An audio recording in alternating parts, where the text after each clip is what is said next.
datang di pelajaran Understanding Economic Policy Making. Saya, Emilia Stella, akan membahas mengenai the multiplier effect of fiscal policy. Sekarang kita telah mengerti kegunaan kebijakan fiskal.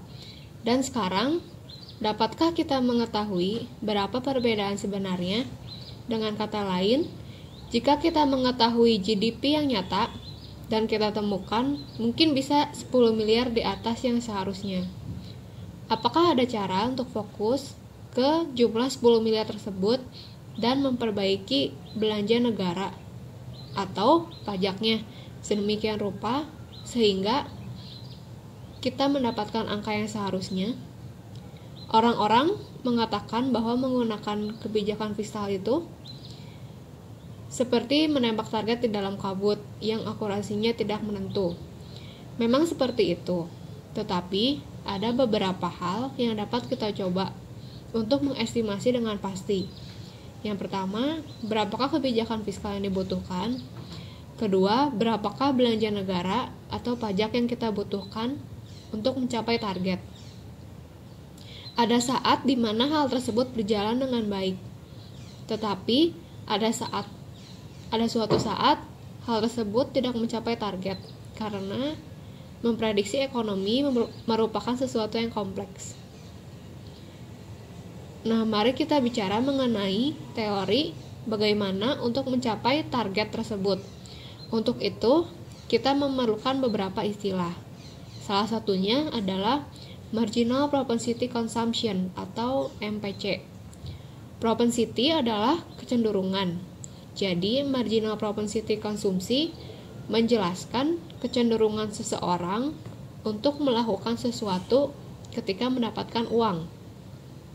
Sebagai contoh, ada seorang dari Korea yang kaya raya memberikan Anda $100 dan masuk ke dalam pendapatan Anda. Dan Anda akan memutuskan apa yang akan Anda lakukan dengan uang itu. Hal ini cenderung sama di dalam lingkungan sosial dari waktu ke waktu. Sekarang, kita bicara mengenai ekonomi yang tertutup tanpa campur tangan pemerintah. Jadi, tidak ada pajak dan tidak ada pengeluaran uang untuk impor. Dan yang dapat dilakukan hanyalah untuk mengkonsumsi atau menabung. Asumsikan bahwa Anda ada di dalam negara seperti Amerika Serikat atau Spanyol, dan Anda menerima uang $100 tersebut dan langsung dibelanjakan $90. MPC adalah perubahan dalam konsumsi dibagi dengan perubahan pendapatan. Jadi, perubahan pendapatan adalah 100 dan perubahan konsumsi adalah 90. Persen konsumsi dari pendapatan Anda adalah 90%. Jadi, MPC Anda adalah 90% atau 0,9. Sekarang, untuk mengerti kebijakan fiskal, jika kita mendapatkan uang masuk ke dalam pemerintah, maka berapa banyak kenaikan GDP yang akan terjadi? Faktanya, GDP akan naik sampai lebih dari pemasukan awal. Nah, sekarang pertanyaannya, lebih sampai berapa banyak? Kita harus mengetahui berapa banyaknya sehingga mendapatkan jumlah yang tepat. Cara yang dapat dilakukan adalah menggunakan multiplier. Rumus dari multiplier ini adalah 1/1 minus MPC atau 1/MPS. MPS adalah Marginal Propensity Saving, yaitu presentasi uang yang akan disimpan. Jika Anda memiliki $100, dibelanjakan $90, dan $10 yang ditabung, maka MPS Anda adalah 0,1. Jadi, penjumlahan MPC dan MPS akan berjumlah 1. Multiplier Anda sesuai kasus di atas adalah 1 dibagi 1 minus 0,9, yaitu 10 atau multiplier 10. Maksudnya, pendapatan yang masuk ke dalam ekonomi, ke dalam siklusnya, akan membesar sampai 10 kalinya. Bagaimana hal itu bisa terjadi? Mari kita lihat Excel berikut ini. Nah, di sini kita memiliki $100 masuk ke dalam ekonomi. Kolom berikutnya adalah MPC, yaitu 0,9. Artinya, $10 yang didapat dibelanjakan $90. Kolom sebelahnya adalah MPS, yaitu 0,1. Artinya, $10 sisanya ditabung. Pengaruh total terhadap GDP adalah $90. Sekarang, $90 ini akan masuk ke kantong orang lain dan merupakan pendapatan orang tersebut. Orang tersebut membelanjakan 0,9 dari $90-nya dan 0,1 bagiannya akan ditabung. Nah, sekarang kita ada di baris sesi kedua, yaitu orang ini akan menghabiskan $81 dan menabung sebanyak $9. Jadi yang berpengaruh terhadap GDP adalah $81. $81 ini akan masuk ke kantongnya orang lain lagi. Orang tersebut akan mendapatkan $81 sebagai pendapatannya dan akan menghabiskan 0,9 sama seperti orang-orang lakukan di dalam ekonomi tersebut. Artinya, orang tersebut akan membelanjakan $72,9 dan menabung $8,1. Output pendapatan atau GDP akan meningkat sebanyak $72,9. Jika kita terus-menerus mengulanginya, maka Anda akan melihat bahwa setelah 60 sesi, GDP akan sampai pada nilai yang mendekati 0 dan dapat dilihat berapa besar kenaikan GDP dari pemasukan awal atau initial injection. Apabila kita menjumlahkan seluruh GDP dari sesi pertama sampai kepada 60, maka akan didapatkan $1.000. Untuk singkatnya, ketika $100 masuk ke dalam ekonomi, dan dengan multiplier yang didapatkan dari perhitungan yaitu 10, GDP akan meningkat hingga 100 kali 10, yaitu sampai $1.000.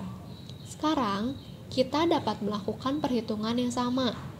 Di lembaran Excel yang lain, terdapat kasus lain, di mana MPC-nya adalah 0,5. Jadi, pada hal ini, proporsi yang ditabungkan akan lebih besar. Jadi, $100 yang didapat hanya digunakan $50 dan ditabung 50%. Jadi, untuk hal ini, kita mendapatkan MPC sebesar 0,5 dan MPS sebesar 0,5 yang jika dijumlahkan adalah 1. Dengan rumus multiplier, 1 dibagi 1 minus MPC atau 1 per MPS, maka akan didapatkan multiplier sebesar 2. Dapat dilihat pada lembaran Excel bahwa ketika $100 masuk ke dalam ekonomi dan berlanjut ke sesi berikutnya, kenaikan GDP akan cepat mendekati 0 dan jika dijumlahkan akan berjumlah $200. Perhitungan singkat menyatakan jika $100 yang masuk ke dalam efek multiplier 2, maka akan menghasilkan GDP hingga $100 dikalikan 2, yaitu $200. Sekarang, hal ini juga akan berlaku pada arah yang berlawanan. Jika ada orang Korea tersebut yang memerlukan pinjaman uang dari Anda sebesar $100, maka $100 akan keluar dari ekonomi dan berdampak pada mengecilnya jumlah di dalam ekonomi. Pada hal ini, kita bisa melihat magnified expansive effect. Jika Anda memasukkan $100, maka bisa menjadi 200 atau menjadi $1.000. Dan jika Anda mengambil $100, maka akan terjadi penurunan sebesar jumlah tersebut, yang merupakan hasil dari efek multiplier. Jadi, minus 100 dikali 10 pada kasus pertama berarti GDP akan turun sebesar $1.000 sebagai efek dari 100 yang keluar dari siklus ekonomi. Pada kasus kedua, yaitu minus 100 dikali 2, GDP akan turun sebesar $200 sebagai efek dari $100 yang keluar dari siklus ekonomi. Hal ini dapat diilustrasikan pada diagram aggregate supply, aggregate demand, di mana terdapat aggregate demand. Katakanlah program belanja negara adalah $20 miliar, maka aggregate demand akan bergeser ke kanan pada sesi pertama. Akan tetapi selanjutnya, pada sesi-sesi berikutnya, dampak pada ekonomi akan semakin membesar. Jadi, kita akan mendapat aggregate demand 3 yang bergeser lebih dari dampak pertama. Hal yang sama akan terjadi, yaitu pergeseran ke kiri jika kita mengambil keluar belanja negara.